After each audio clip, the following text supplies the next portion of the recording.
pagi semuanya, Bapak dan Ibu yang ada di rumah. Semoga sehat selalu dimanapun Bapak dan Ibu berada. Terima kasih telah bergabung kembali di acara webinar kita yang diadakan setiap hari Selasa.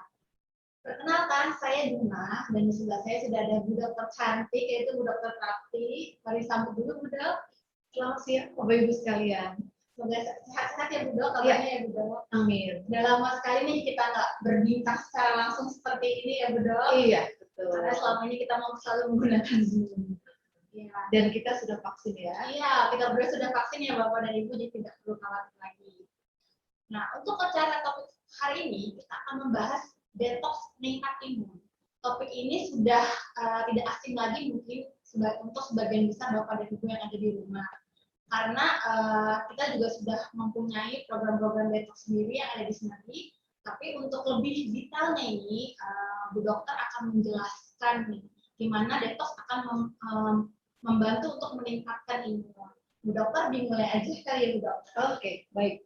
Terima kasih Mbak Gemma. Sama Bu Dokter. Bapak Ibu dan teman-teman sekalian, saya bersama teman-teman di sini, dan yang di depan layar saya dan Mbak Gemma. Dan di belakang layar banyak sekali teman-teman yang mengupayakan acara ini terus berlangsung. Dan kali ini kita bisa berkumpul untuk memberikan sesuatu yang bermanfaat, mudah-mudahan nanti bisa dicerna dan bisa dimanfaatkan. Izinkan saya share screen. Iya, tema kali ini bagaimana judulnya detox peningkat imun. Nah, Bapak Ibu dan teman-teman sekalian, sebenarnya mengapa kita harus meningkatkan imun? Kalau kata-katanya meningkatkan imun, berarti itu imunnya ada di bawah. Nah, bagaimana kita tahu imun kita ada di bawah, normal, atau di atas? Nah, sebenarnya kita punya alarm di dalam tubuh kita itu sangat terus berbunyi dan sangat jelas. Tetapi tergantung kita saja bagaimana merasakan. Kalau Mbak Gemma rasa imunitas tubuh turun, apa yang dirasakan? Badan saya nggak enak gitu, Bu. Nggak enaknya bagaimana? Biasanya sih cepat lelah, saya itu gampang flu, terus juga sering tenggorokannya radang. Iya, oke, baik. Sering terjadi. Oke, baik. Bapak Ibu, saya ingin mengajak melihat gambar ini ya, dan ini sudah saya sering kali saya tayangkan. Gambar pohon, di mana di atas itu adalah fenomena yang kelihatan, sedang yang di bawah akar itu nggak kelihatan. Tubuh kita itu ibarat pohon yang kelihatan atasnya, tapi di luarnya, di dalamnya tidak tahu apa yang terjadi. Tetapi sangat bersyukur karena tanda-tanda yang muncul itu akan mewakili hal-hal yang terjadi di dalam tubuh kita. Ya, misalnya kecemasan, misalnya ya, kecemasan ini sangat nyata kan, bagaimana ya, kalau misalnya cemas itu bisa menyebabkan lesu, letih, seperti itu ya, susah tidur, seperti itu. Nah, ini biasanya terjadi karena apa? Bisa jadi karena stres. Stres bisa terjadi, kemudian bisa juga karena banyak toksin di dalam tubuh kita. Selain itu juga misalnya ada gangguan diabetes. Diabetes itu bisa terjadi karena diet yang salah atau diet yang tidak benar atau kekurangan nutrisi seperti itu. Oleh karena itu sebenarnya ketika kita merasakan, misalnya tadi Mbak Gemma rasa tenggorokannya radang, kira-kira apa? Bisa jadi karena kekurangan air. Nah, ketika kita tahu mengenali tubuh kita sendiri, maka kita bisa mencari akar masalahnya dan kita bisa mengatasinya. Nah, inilah sebenarnya masalah yang ada di dalam kehidupan kita, Bapak Ibu. Nah, saya akan mengajak Bapak Ibu untuk mengingat kembali sebenarnya ada aksis yang pernah saya sharingkan ya, ada semacam hubungan antara otak dan perut gitu ya, atau pencernaan. Nah, itulah yang sebenarnya sangat menentukan kesehatan kita. Karena apa? Karena setiap hari kita makan. Selain itu kita juga bernafas ya. Tetapi ketika kita salah makan, maka itu bisa error semuanya. Demikian juga ketika kita bernafas yang salah, kita juga bisa error. Nah, saya akan mencoba untuk mengulas kembali bahwa kekuatan perut, kekuatan usus, kekuatan saluran cerna, atau kekuatan organ cerna itu sangat menentukan kesehatan kita. Misalnya ketika kita kelaparan, itu pernah nggak rasa lapar, stres, Mbak Gema? Pernah ya. Setelah makan udah berkurang. Seperti anak kecil ya, kalau lapar misalnya nangis gitu kan. Ternyata saat itu kita kekurangan hormon serotonin. Ini sangat erat sekali hubungan antara apa yang kita makan, apa yang tidak atau belum kita makan dengan mood atau dengan ekspresi dari perasaan kita. Oleh karena itu sebenarnya anak-anak yang kekurangan gizi atau kita misalnya ya kekurangan gizi atau salah gizi itu bisa terlalu kurus, bisa kegemukan, itu namanya salah gizi. Atau malnutrisi, itu juga bisa mengekspresikan perasaan-perasaan atau tadi anxiety atau kecemasan-kecemasan yang bisa dibaca oleh orang lain seperti itu. Nah, antara otak dan perut itu dikenal dengan istilah leaky gut. Gangguannya dikenal dengan leaky gut. Apa itu leaky gut? Leaky gut adalah kondisi di mana lapisan usus kecil rusak yang menyebabkan partikel makan yang tidak tercerna, produk limbah yang beracun, dan bakteri bocor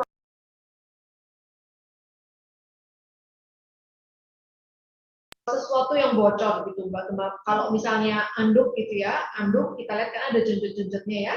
Nah, ketika anduk itu kena lem, itu kan gembel. Misalnya gembel yang satu, gembel satunya di sini ada celah. Nah, itu namanya kebocoran. Ya, leaky gut disebut juga kebocoran usus yang hanya bisa dilihat dengan mikroskop elektron. Jadi seiring berjalannya kemajuan zaman, itu sangat banyak hal yang ditemukan yang menolong kita untuk kita bisa belajar untuk aware terhadap tubuh kita sendiri. Nah, kebocoran ini terdiri karena pil-pil itu rendang. Itu tadi, misalnya ada lem, apa itu yang menyebabkan menjadi lem? Salah satunya adalah gluten. Nanti kita akan lihat ya.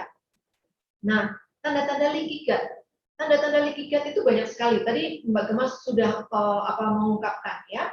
Jadi sering kembung bisa, atau konstipasi, atau mudah diare. Kemudian kram perut, ada lendir, irritable bowel syndrome. Jadi ini adalah sekumpulan gejala yang aneh gitu. Ketika kita mengkonsumsi sesuatu, misalnya mengkonsumsi yang tidak biasa yang menurut orang lain nggak apa, buat saya diare, belum tentu betul. Kemudian mudah alergi. Apa hubungannya alergi dengan leaky gut? Sangat erat hubungannya. Karena ketika kita mengkonsumsi sesuatu tidak disaring lagi, tadi ya disebutkan bahwa ketika leaky gut itu terjadi, maka semua racun akan terserap dan banjir di pembuluh darah. Sering infeksi, mudah sakit tadi ya, mudah flu. Ketika tidak seimbang, ada nyeri sendi, ada gangguan tiroid atau hormon, kemudian mudah gemuk atau obesitas, sering lupa atau brain fog, cemas dan depresi, kemudian sensitivitas pada makanan lebih tinggi, jadi sering alergi. Misalnya kita makan bersama-sama nih, kita makan berdua, kita makan sesuatu yang berbeda, bagaimana nggak apa-apa, saya alergi. Nah, itu adalah sesuatu tanda ada yang nggak beres.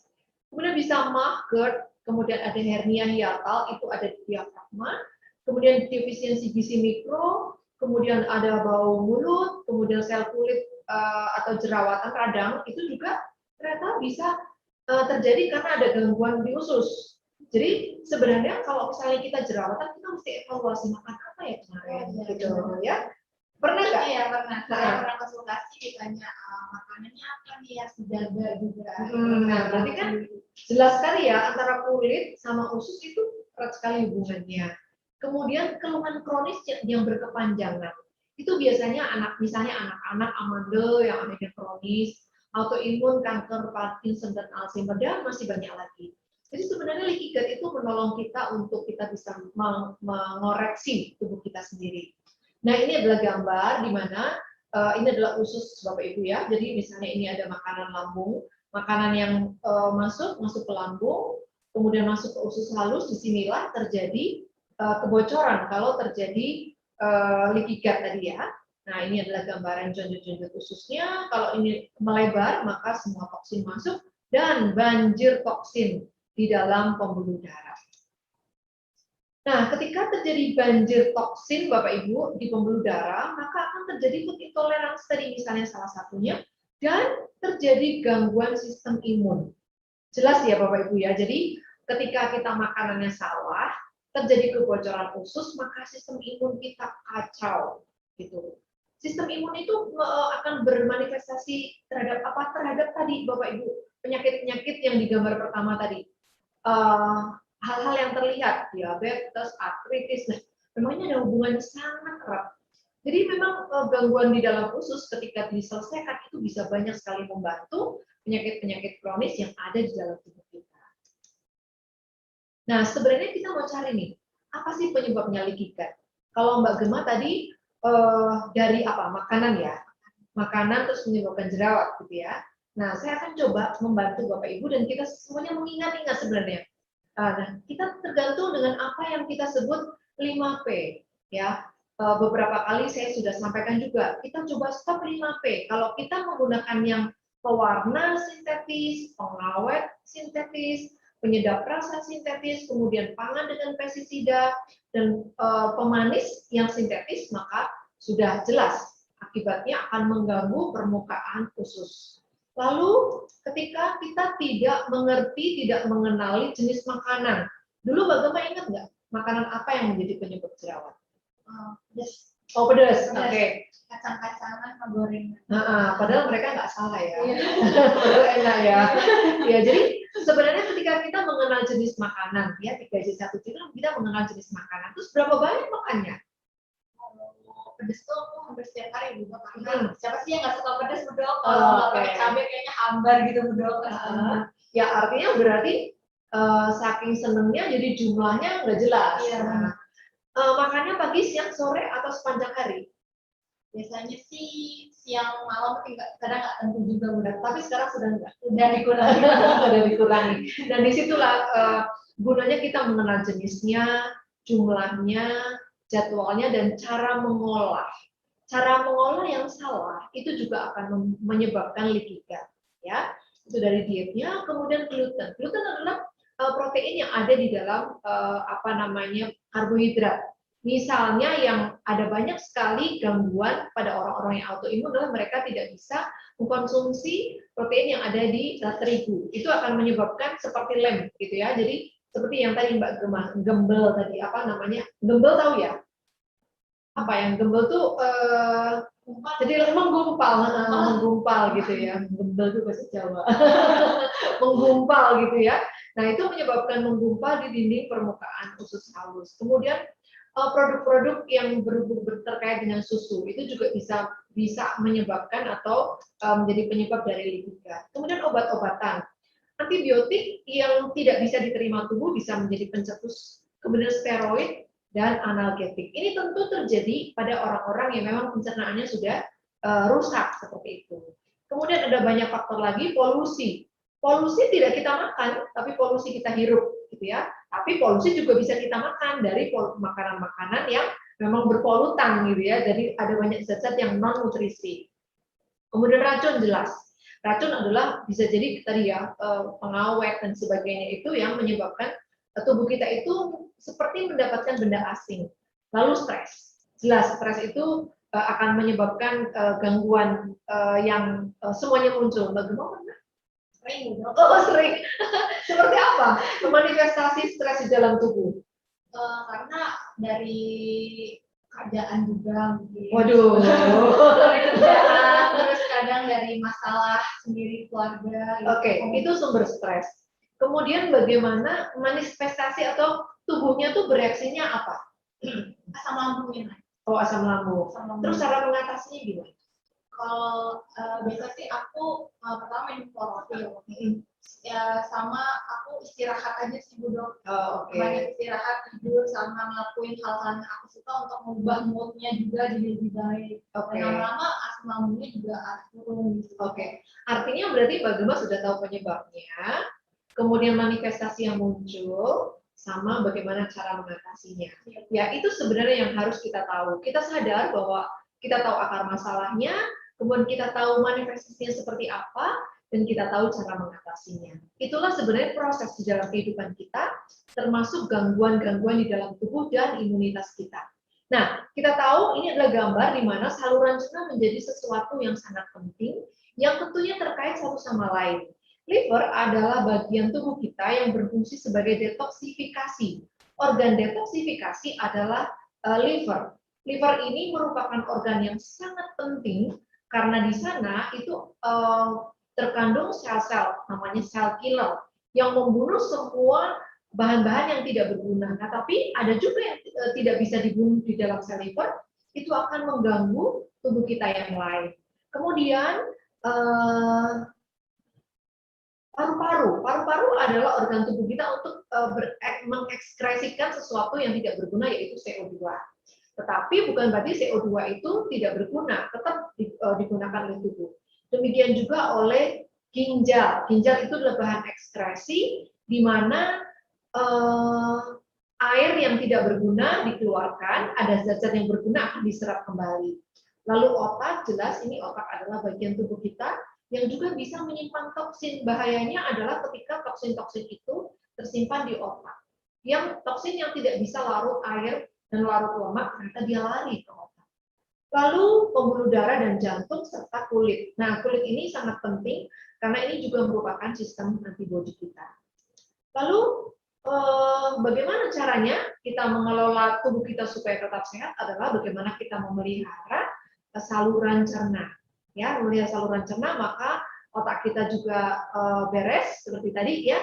Otak kita juga beres dengan tadi kalau Mbak Gema melakukan hal-hal yang menyenangkan sehingga mengembalikan mood ataupun mengembalikan semangat untuk kita boleh melakukan aktivitas kita sehari-hari. Nah, saya kembali ke gambar yang pertama, Bapak Ibu. Jadi ada kecemasan, ada hormon yang tidak seimbang, diabetes, itu disebabkan banyak sekali karena nutrisi. Nutrisi yang tidak tepat itu akan sangat mengganggu kita, akan sangat membuat banyak sekali masalah ke depannya. Mungkin sekarang kita makannya, oh nggak apa-apa kok, baik-baik aja. Nanti kita lihat 10-20 tahun lagi, bagaimana kita memberikan makanan kepada anak-anak kita, itu juga sangat menentukan keharapan kesehatan pada masa yang akan datang. Ya, ini adalah produk-produk yang bisa Bapak Ibu konsumsi di depan Mbak Gema. Ada ya, apa saja itu Mbak Gema? Ada Chlorophyll Plus, ya, ada ProAlgi, dan ada Noni Plus, dan ada kolostrum dan alma. Lengkap ya, lengkap ya. Oke. Semuanya ada. Jadi nutrisi ini mewakili nutrisi yang dibutuhkan oleh tubuh kita. Karena memang sangat penting untuk kita memahami tubuh kita. Yang pertama kita memahami tubuh kita. Yang kedua kita mengenal nutrisi yang akan kita konsumsi. Kemudian yang ketiga itu adalah mengenal hubungan ini. Karena sebenarnya ketika kita sudah seimbang, apa betul kita bertahan dengan keseimbangan, maka kita bisa mengkonsumsi nutrisi ini sebagai detoksifikasi. Tapi kalau ada orang yang sakit, seberapa parah orang itu sakit, atau anak-anak seberapa parah anak-anak sakit, gitu ya. Jadi ketika anak-anak sakit, maka kita bisa mengantisipasi untuk dia menjadi sehat kembali dengan nutrisi-nutrisi tertentu. Jadi Mbak Gema, ketika saya pilek, maka saya akan mencari sesuatu yang enak untuk tubuh saya. Tetapi ketika ada orang yang diabetes, nanti kita bisa pilih. Jadi ketika orang diabetes, kita mengenal tubuh misalnya, maka saya juga harus mengenal nutrisi yang dikonsumsi, kemudian hubungannya, lalu kita praktekkan. Oke, jadi produk-produk inilah yang bisa menolong kita untuk kita bisa meningkatkan imun. Jadi ketika kita sakit, maka imunitas kita turun. Tapi ketika kita sehat, belum tentu juga imunitas kita stabil.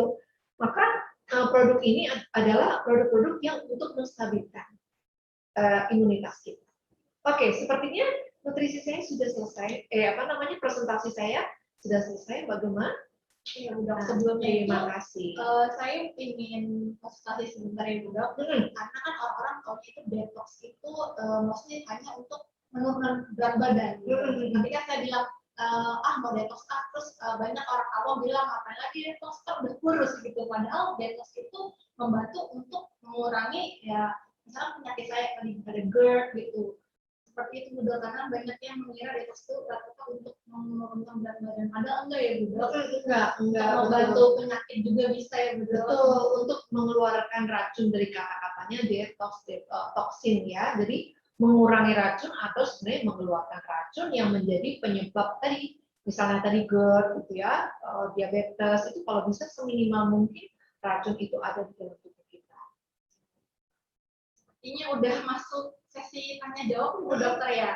Baik, jika ada Bapak dan Ibu yang ingin bertanya, silahkan mengirimkan pertanyaannya melalui kolom komentar atau bisa raise hand. Ini kira-kira udah ada belum ya, baik? Oh, ada nih Mbak. Sudah ada. Oh, oke, baik. Ya.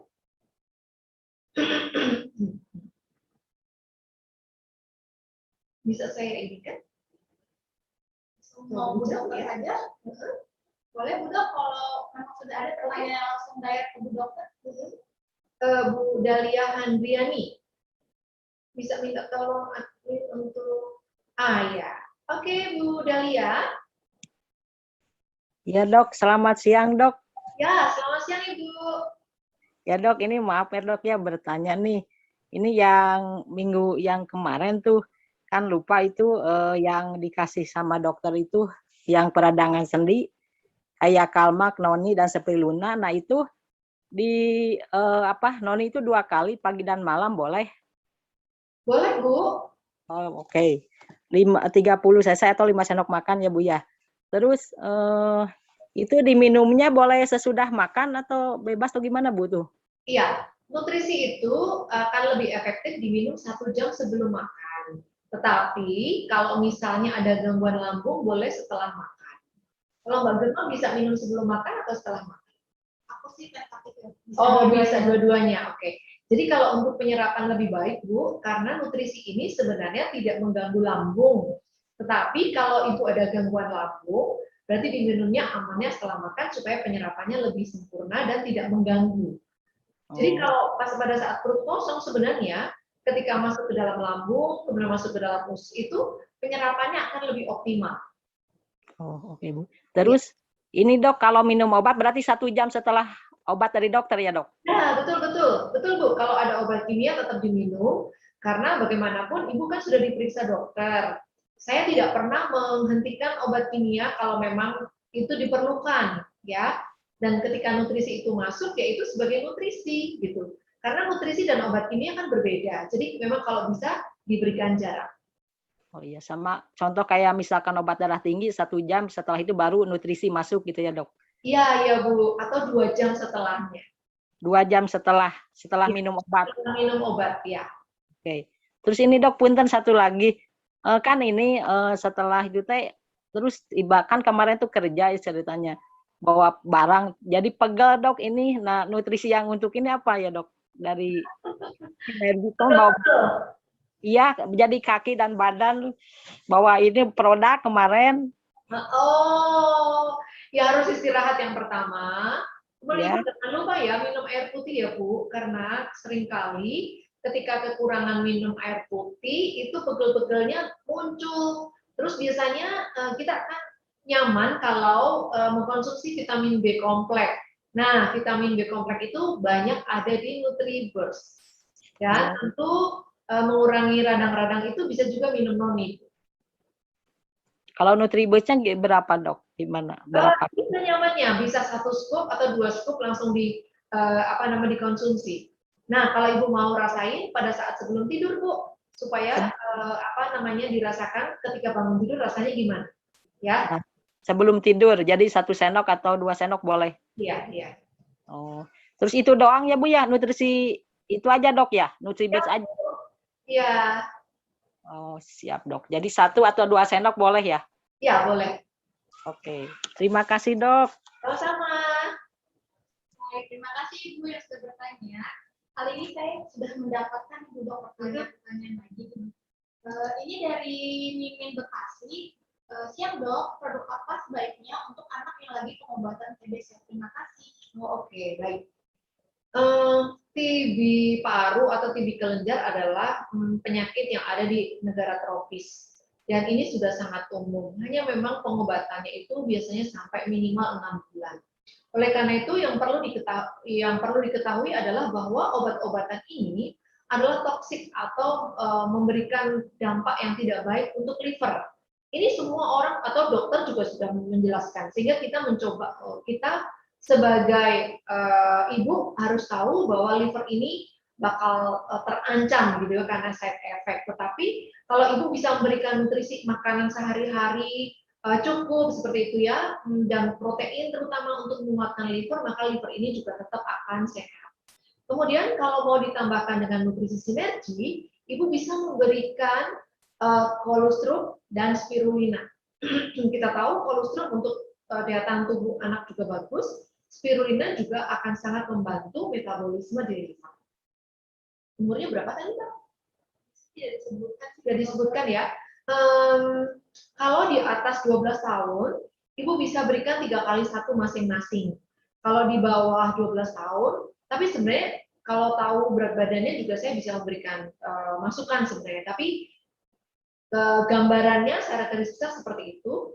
Kalau misalnya di bawah 12 tahun bisa 2 kali 1. Dan dilihat sebenarnya ketika anak-anak itu makannya juga sudah cukup, itu bersyukur sekali karena itulah yang dibutuhkan.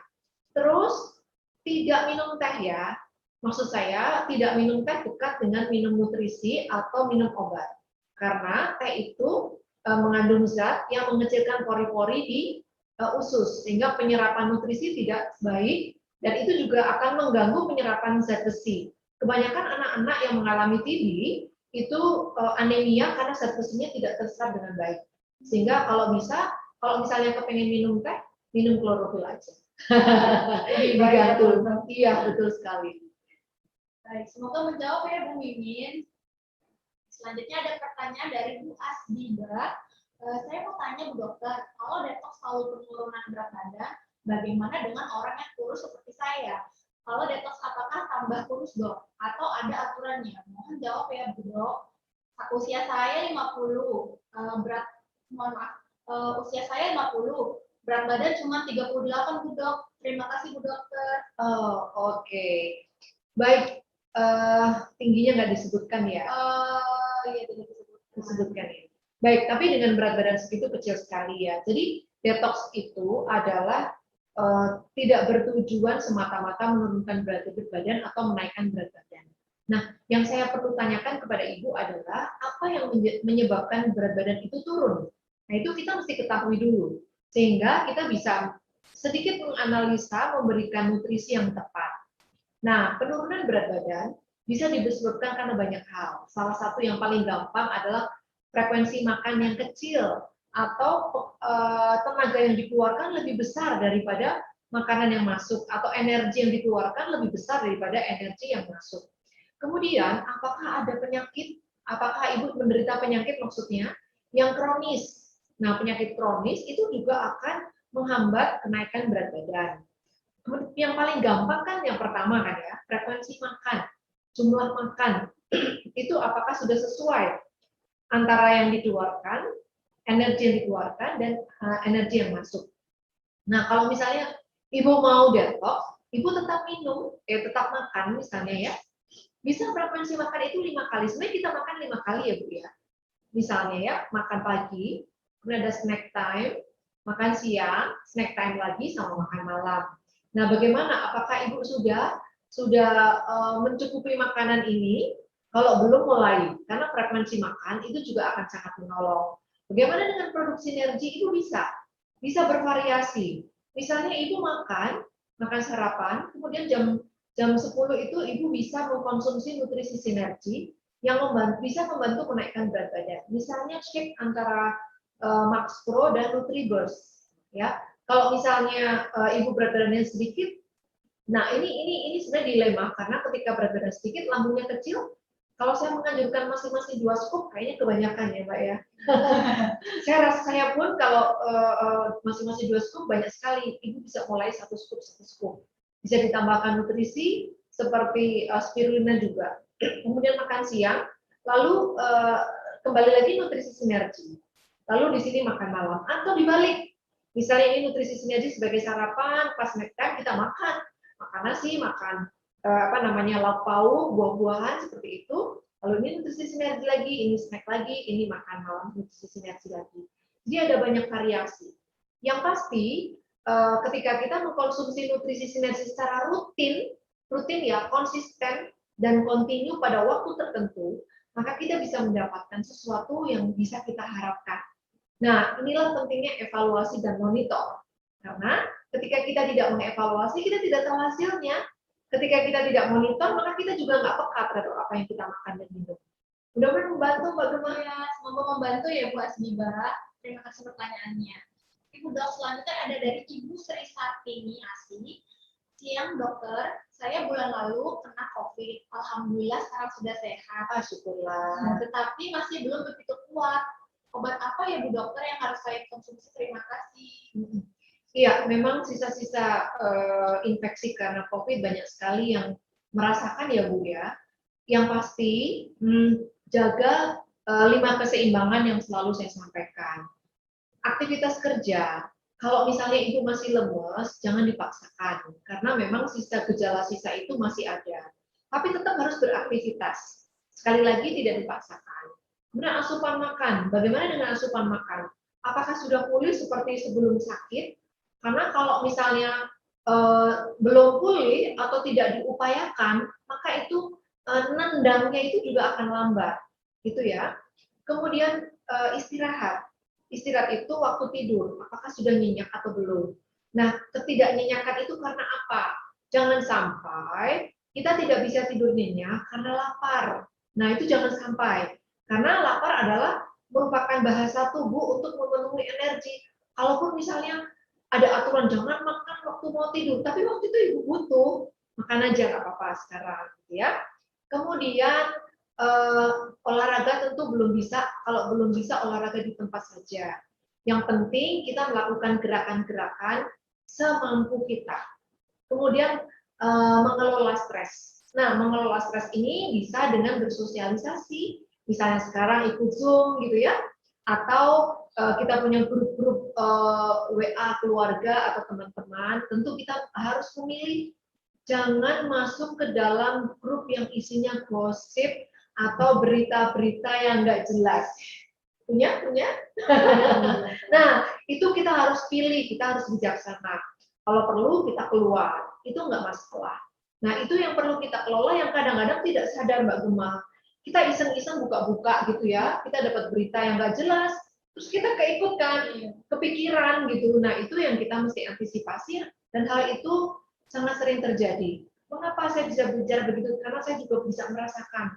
Sehingga bisa screening, pilih mana yang kira-kira membangun atau tidak membangun. Jadi kalau mau mengkonsumsi nutrisi sinergi, silakan.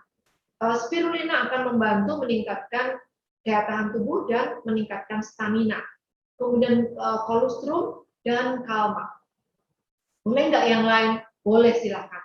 Tetapi 3 nutrisi itu yang saya rekomendasi sekarang. Jadi masing-masing spirulina dan kolostrum itu bisa diminum 3 kali 2 dan kalsium magnesium bisa diminum 2 kali 2. Demikian Mbak Gemma. Semoga membantu ya Ibu. Selanjutnya ada pertanyaan dari Bapak Antono Kusantoro. Dokter, untuk sakit asma dan sering sesak napas, kadang perlu semprot nebulizer dan penguapan. Butuh konsumsi apa ya Bu Dok? Ya, seperti yang tadi saya sampaikan Pak Anto. Pak Anto, jadi asma itu kan atau gangguan atau alergi itu menjadi sign ya, menjadi tanda ada gangguan di usus. Nah ini sangat penting dan sangat perlu diperhatikan. Dievaluasi lagi, stop 5P mesti menjadi langkah yang pertama ya Pak di rumah. Itu betul-betul stop 5P. Stop pemanis buatan, pengawet pengawet, penyedap rasa, pewarna, dan hentikan pangan dengan pestisida kalau bisa. Kalaupun misalnya beli sayur itu kita nggak bisa pilih, maka kita mesti mencuci di dapur dengan cairan-cairan yang bisa meminimalkan pestisida. Itu langkah pertama. Suka nggak suka, mau nggak mau, ini harus dilakukan. Kemudian yang kedua, menjaga 5 keseimbangan, salah satunya adalah asupan makan. Nah, stop semua makanan yang mengandung gluten.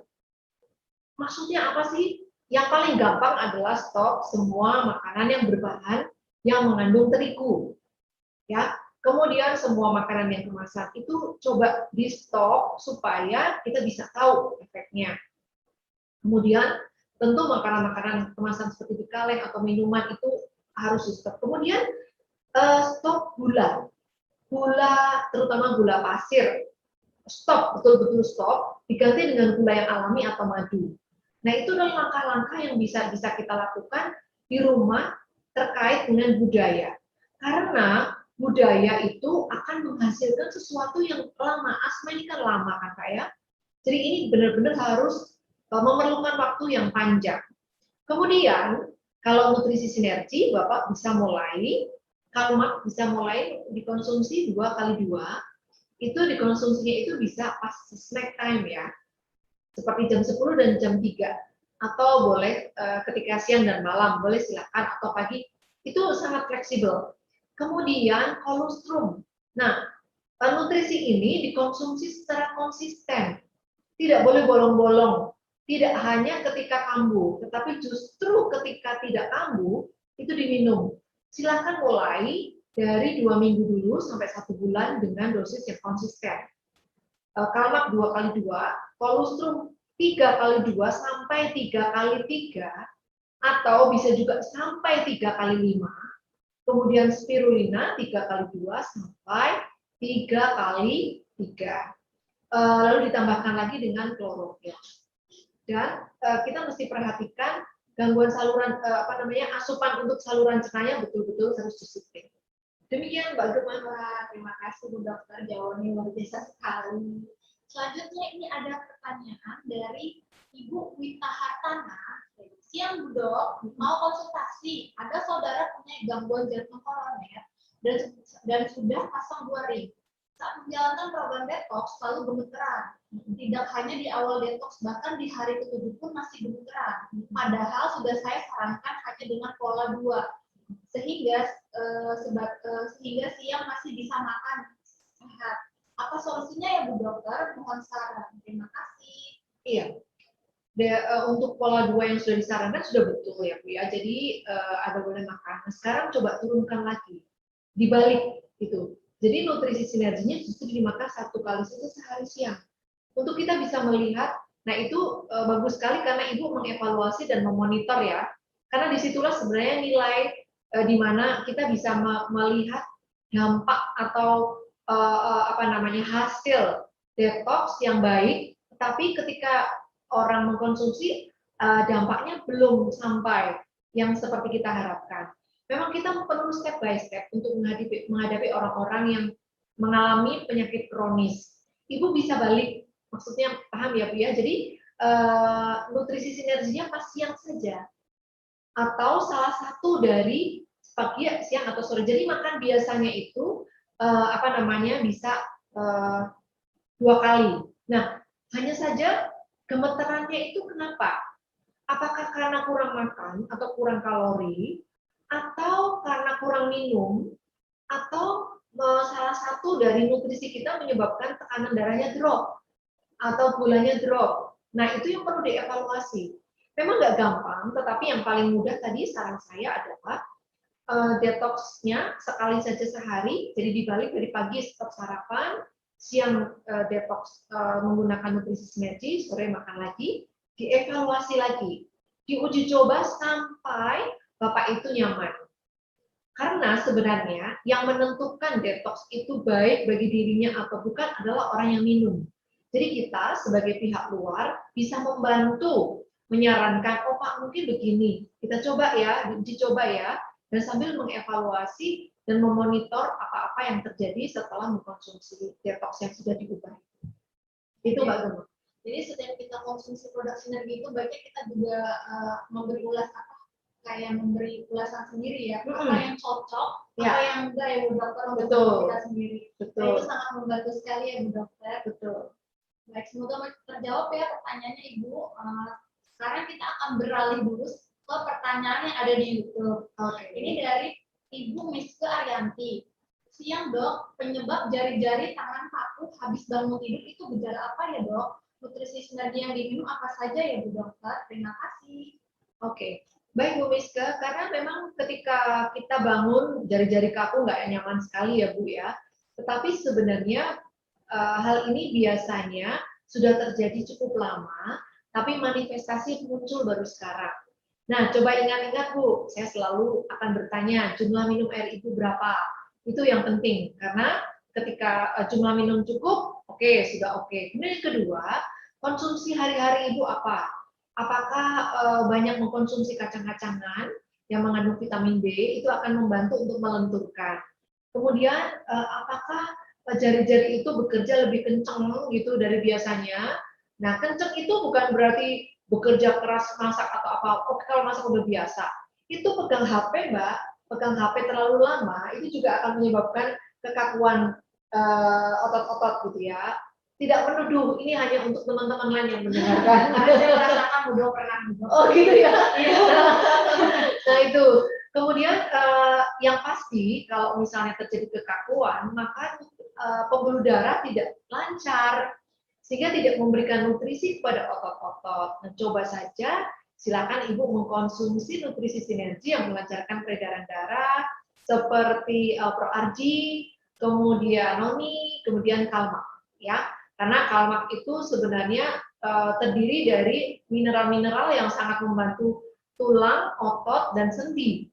Selain itu juga bagus sekali untuk kesehatan jantung, paru-paru, dan pembuluh darah. Jadi saya seringkali menyertakan kalsium magnesium bisa bagi banyak kasus karena di sana juga ada vitamin D-nya, Mbak. Vitamin D-nya baik. Kemudian juga nutrisi Nutribers juga ada vitamin D-nya. Silakan bisa mengkonsumsi Nutribers juga untuk asupan vitamin B kompleks. Semoga membantu ya Ibu Miska. Lanjut saya membacakan pertanyaan dari Ibu Aisyah Ali. Bu Dokter, apa manfaat konsumsi spirulina, kolostrum, dan I-arginine? Terima kasih jawabannya. Manfaat? Iya, manfaat. Banyak sekali, Bu.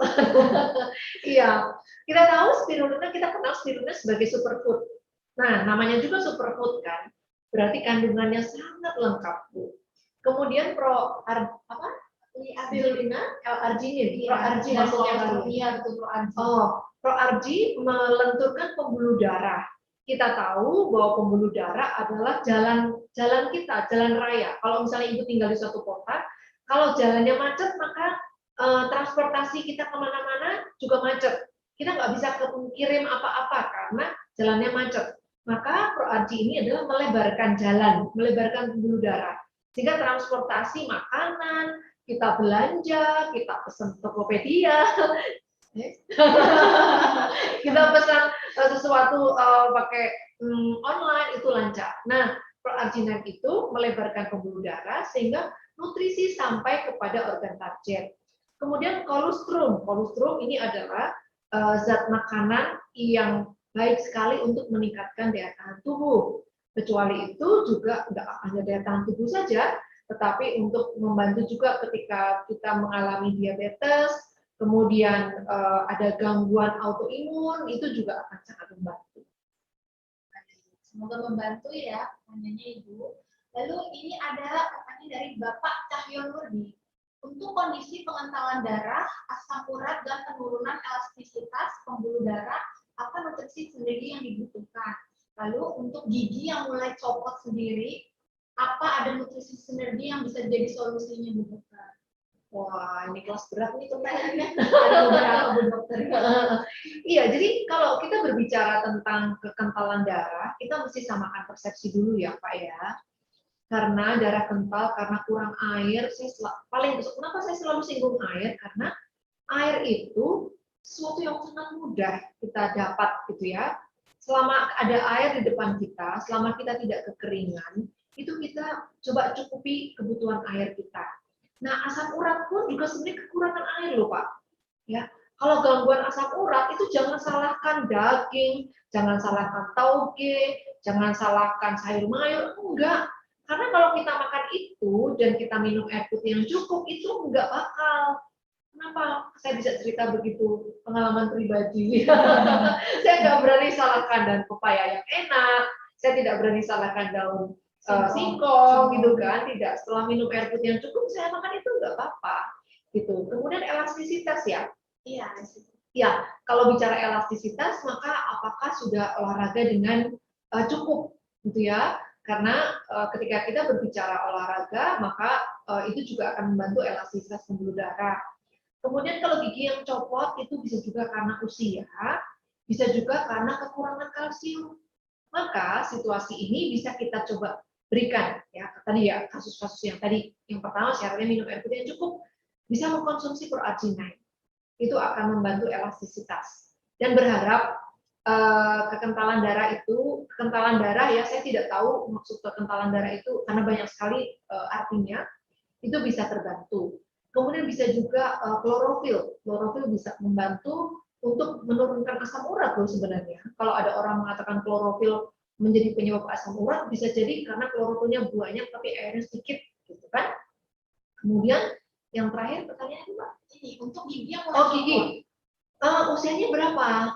Kalau usianya sudah sepuh, berarti memang sudah waktunya copot, dalam arti kekuatannya itu sudah tidak seperti dulu, seperti itu. Maka yang bisa kita lakukan supaya tidak copot-copot lagi, kita mengkonsumsi kalsium magnesium dan mencoba untuk tidak makan yang alot-alot gitu loh. keras ya Bu Dokter. Oh, yang keras sama yang alot apa alot? Lihat. Nah, gitu. Kalau sukanya kikil, kikilnya di blender aja. Padahal enaknya ketika banyak kikilnya ya. Ya, itu Pak mudah-mudahan bisa membantu ya. Jadi silakan mengkonsumsi proarginine, Calma, kemudian kolostrum bisa dimanfaatkan untuk mengurangi peradangan. Sama klorofil tadi untuk asam urat. Semoga menjawab ya Bapak Cahyo. Dan pertanyaan terakhir nih Bu Dokter, datang dari Bapak Sutarno Tarno. Dok, untuk sepekan ini jari jempol di pergelangannya sakit. Gejala apa? Terus nutrisinya yang dianjurkan apa ya Bu Dokter? Jempol kaki apa jempol tangan ya? Jari jempol aja di pergelangan. Sebetulnya bisa ditambahkan Bapak Sutarno. Kalau jempol kaki, apakah ada hubungannya? Biasanya kalau jempol kaki itu kaitannya sama asam urat, Mbak Gema. Tapi kalau jempol tangan itu bisa jadi karena mungkin terkilir atau mengerjakan sesuatu sampai capek sehingga terjadi seperti itu. Tapi kalau misalnya Bapak mau coba, silakan minum noni, Pak ya. Noni adalah antiinflamasi yang cukup kuat. Bapak bisa minum pagi, siang, sore, 30 cc. Kemudian kalsium magnesium 2 kali 2. Bisa nggak yang lainnya? Boleh, silahkan ditambahkan. Mana? Tapi saya memberikan rekomendasi 2 nutrisi itu. Demikian, Mbak. Oh, baik. Masih ada? Sudah Bu Dokter. Oh, masih. Oke, sepertinya sudah cukup nih Bu Dokter. Pertanyaannya sudah dari tim sudah diberikan semuanya. Oh iya, saya kelewat satu hal sini Bu Dokter. Ini kalau dari tadi sih pertanyaan dari Bapak Cahyo juga, namun untuk bagaimana untuk gerak peristatik lambung dan usus yang mulai melambat atau nutrisinya. Oh, oke. Terakhir. Baik. Bapak. Gerak peristaltik yang melambat itu sebenarnya bisa kita aktifkan lagi. Dengan apa? Dengan cara bernafas. Bernafas perut yang beberapa kali minggu saya ajarkan ya Pak ya. Jadi bernafas itu menggunakan perut. Jadi bukan naik, tapi kalau misalnya dipegang ini yang maju adalah diafragma. Nah, bagaimana cara memijatnya atau meningkatkan peristaltik? Kecuali kita menghirup udara memakai hidung, kemudian menghembuskan juga memakai hidung, dan berikan rongga perut untuk menampung udara dengan cara melebarkan perut, gitu ya. Jadi ketika kita bernafas seperti itu, melebarnya itu tidak hanya ke samping, tapi ke depan dan ke belakang. Lalu kita bernafas setengah. Bernafas setengah itu gimana? Misalnya, kita bernafas, itu seperti nafasnya naik sampai atas ya. Nah, cara memijat rongga perut itu nafasnya setengah. Ya, kalau misalnya kita nafas, nah kita nafasnya setengah. Lalu hembuskan. Nafasnya setengah, hembuskan lagi. Jadi Bapak bisa merasakan diafragmanya tuh memijat-mijat. Mbak, kamu bisa nggak? Jadi kalau misalnya gini kita ya, di sini ya, kita nafas perut bisa ke depan. Bisa bergerak ya. Nah, sekarang kita bernafasnya setengah. Itu tidak bernafas sampai, kita nafaskan sampai atas ya, tapi nafasnya setengah aja.